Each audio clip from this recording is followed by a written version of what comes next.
నమస్తే, నేను మీ రెడ్డి శ్రీనివాస్. ఈరోజు Kodangal Narayanpet lift irrigation project మీద మరొకసారి నమస్తే తెలంగాణ పేపర్ కావచ్చు, అదేవిధంగా జర్నలిస్టు పేరుతో కనీసం డిగ్రీట్ల పాస్ కాలేని సన్నాసి శంకర్ అనేటోడు మరొకసారి కోడంగల్ ప్రజల మీద, నారాయణపేట ప్రజల మీద, మక్తల్ ప్రజల మీద మట్టి పోసే ప్రయత్నం చేస్తున్నావు. నువ్వెన్ని ప్రయత్నాలు చేసినా ఈరోజు అభివృద్ధి అనేది ఆపుకోలేవు. లగచర్ల మీద ఆ విధంగా చేసినారు. ఈరోజు అభివృద్ధి ప్రజలంతా వాళ్ళే స్వచ్ఛందంగా వచ్చి ఈరోజు ల్యాండ్ ఇచ్చిన సందర్భం. ఈరోజు ఏళ్ళ తరబడికెళ్ళి కోడంగల్ ప్రజలు, నారాయణపేట ప్రజలు, మక్తల్ ప్రజలు ఒక కళల సాకారం చేసే సందర్భంలో గౌరవ ముఖ్యమంత్రి రేవంత్ రెడ్డి గారు ఉంటే ఈరోజు కావలసి బలవంతంగా ఈరోజు ప్రజల దగ్గరికి వచ్చి మైకులు పెట్టి ఈరోజు భూమి కోల్పోతున్నారు, విపరీతంగా మమ్మల్ని ఇబ్బంది పెడుతున్నారు అని ఒక అసత్య ప్రచారం చేస్తున్నావు. ఖబర్దార్ బిడ్డ. అరే శంకర్గా, నువ్వు మినిమం నీ క్వాలిఫికేషన్ ఏందిరా బాబు? ఏదో మైక్ ఉంది, యూట్యూబ్ ఛానల్ని కేటీఆర్ పెట్టించిండు, వానికి లొత్తాసు పలుకుతా, వానికి కాళ్ళు ఒత్తుతంటే ఒత్తుకోరా బాబు.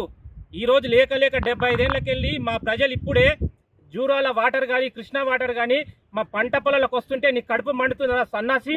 చెప్పు తీసుకొని కొడతారు ప్రజలు. ఏమనుకుంటున్నావు బిడ్డ? కేటీఆర్ కాదు, కేసీఆర్ కాదు, ఎవడికి నీ దగ్గర రాడు.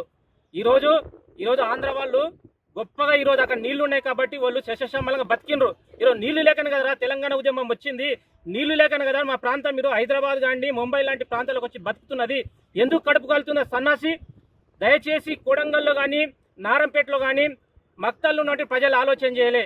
లేక అవకాశం వచ్చింది. గౌరవ ముఖ్యమంత్రి రేవంత్ రెడ్డి గారు ఈరోజు గొప్ప నిర్ణయం తీసుకున్నాడు. ఈరోజు మన బతుకులు బాగు చేయలే, మనకు నీళ్ళు ఇయ్యాలని ఆలోచనతో గొప్ప ప్రయత్నం చేస్తున్నాడు. ఎవడెన్ని కుట్రలు చేసినా ఖచ్చితంగా ఈరోజు ప్రాజెక్టు కట్టి తీరుతాం. కోడంగల్ ప్రజలకు, నారంపేట ప్రజలకు, మక్తల్ ప్రజలకు నీళ్లు తెస్తాం.